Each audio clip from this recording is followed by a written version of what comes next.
Hey everyone, Walter Bound. We're going to talk about using dialogue when using narrative. So you're writing a story and you need people talking.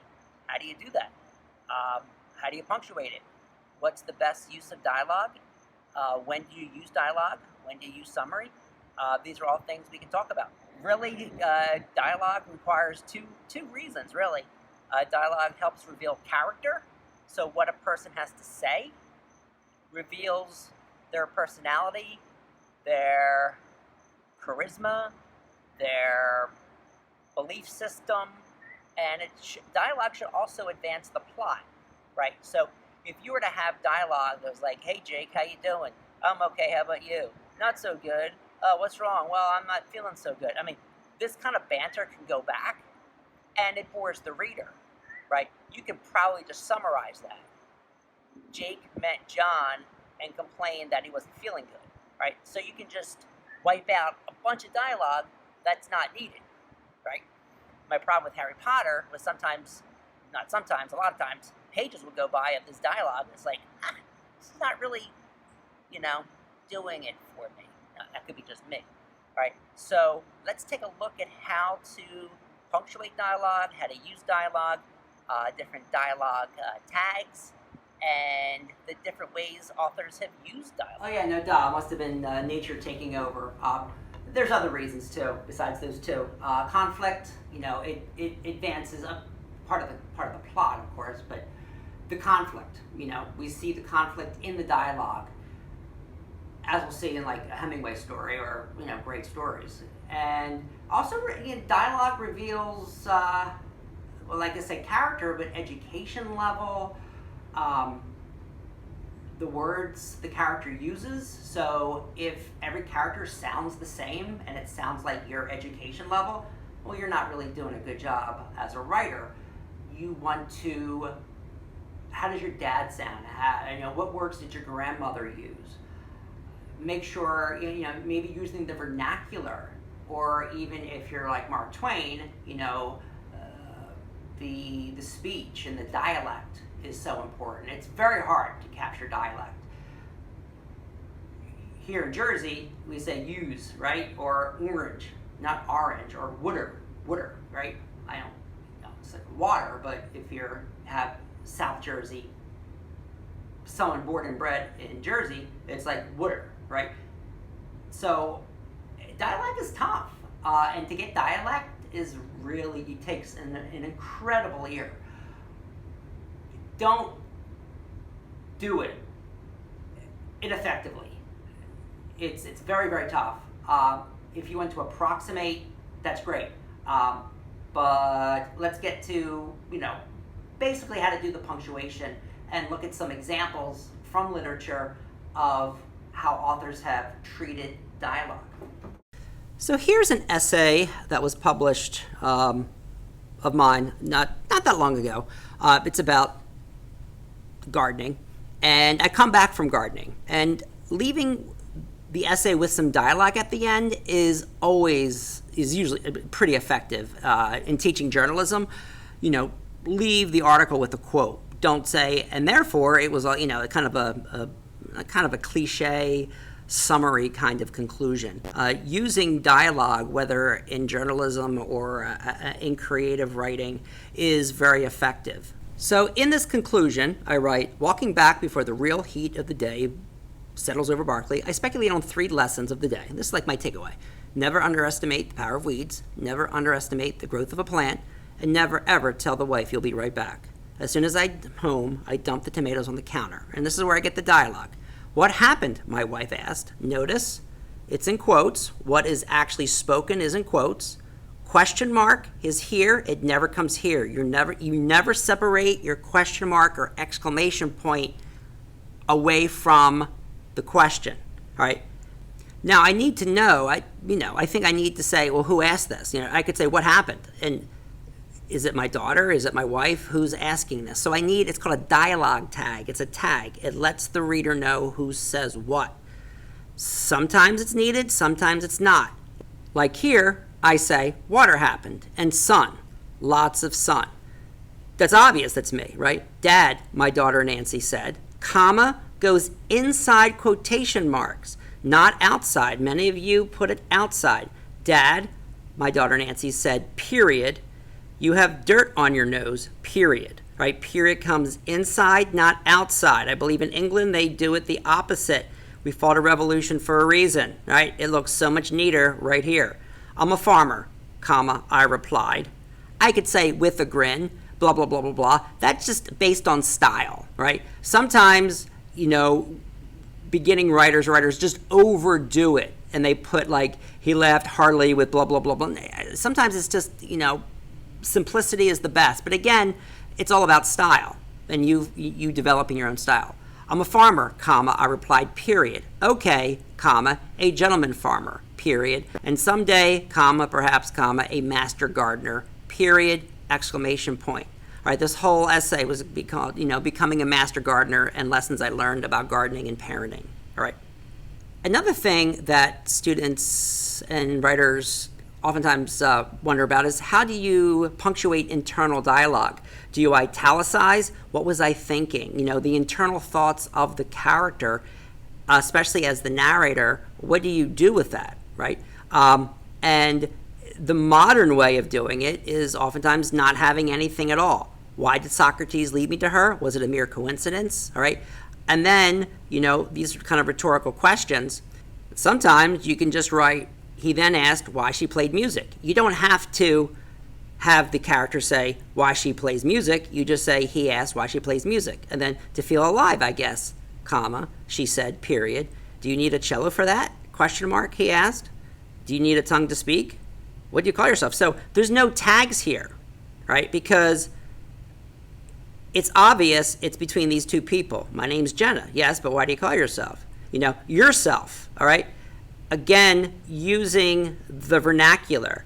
What do you call yourself? We're stamped at birth like a baptism, but we should not claim our identity. Should we not? I happen to like Jenna, all right? So that little bit of thing might, help understand this person's character and speaking. Now here we have a Hemingway short story, Hills Like White Elephants. And this story is popular for many reasons, very short, but for the lack of dialogue tags. Take a look here. It's two people talking, an American and this girl who practically doesn't have a name, and it's just going back and forth, back and forth.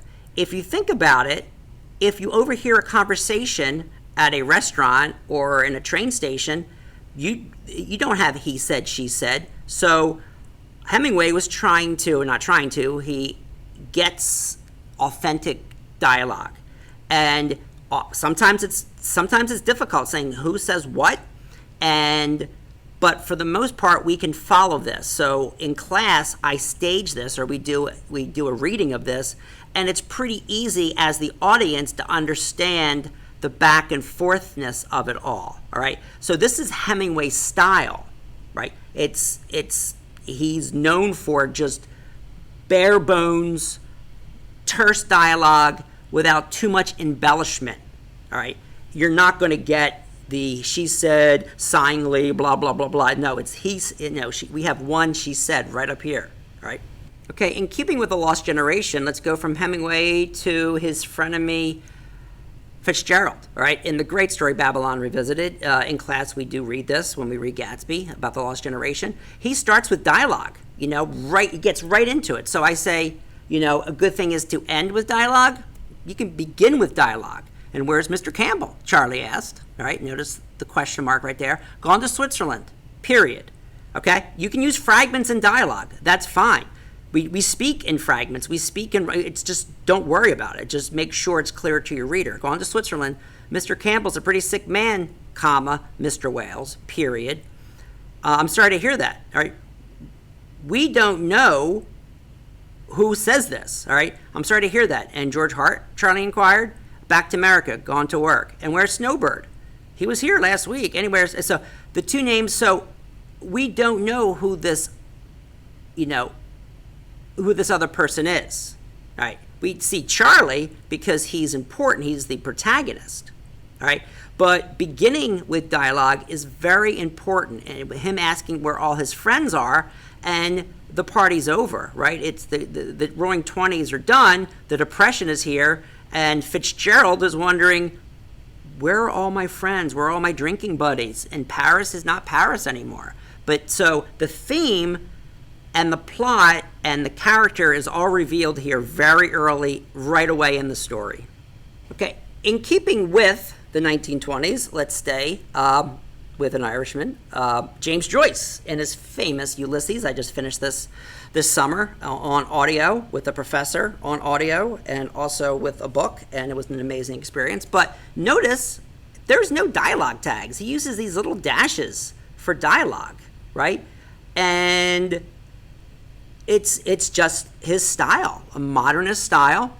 It works very well. And when you listen to it, you don't even recognize it. And that's the thing about Audible. You don't recognize the dialogue tags. You don't recognize the punctuation. Reading, we need something, but sometimes you don't even need that. All right, so this was a style that James Joyce used. It was a style I adapted for a short story that was published called The Donkey Man. I mean, I was influenced by James Joyce and a lot of these writers I'm referring to, maybe a little too much.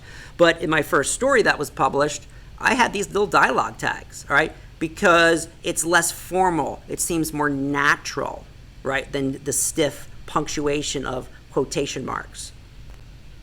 All right, in our final, let's take a look at going to the extreme. Cormac McCarthy's The Road, about an apocalypse and a father and son trying not to get eaten, and there is no, there are no dialogue tags. There's not even any dashes. Hi, Papa, he said. I'm right here. I know. So I listened to this book, and I didn't realize there was no punctuation, and the punctuation throughout the book is just really different because in the Armageddon, when society has collapsed, punctuation is civilized, but people can still talk. As a child, as a baby, you talked without knowing punctuation.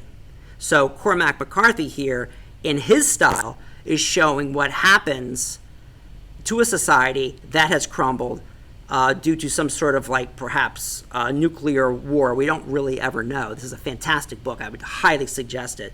But it shows that there are many different ways to have dialogue. I would start as a writer traditionally and then moving to something maybe creative. All right, so to review, I just wrote this really quick. So, hello, comma, I said, how are you? Question mark. Better now, period. Much better, exclamation point. I was rather surprised. I thought we were having, quote, the time of our life. Did she say quite a time? Now, I put that in small quotes, one quote, because sometimes a quote within a quote, you want to put like just one quote. Weren't we having a good time? Internal, thinking. She saw my face and said, comma, I see the video is coming to a close and I have better things to do, period. My tears did not dissuade her to stay. She clicked off the YouTube video and I was left muttering aloud to myself, oh, the horror, the horror. Now, because I'm saying that out loud, I'm actually speaking it, I put it in quotes. If I was just thinking it, I would not put it in quotes, and I would probably not italicize it. Again, different styles, different time periods, you see this done differently, right? Take care. Hopefully this has helped you to use dialogue and to appreciate the different styles of dialogue. If you like this information and you get something out of these videos, think about subscribing to my channel, Waterbound, and thank you so much.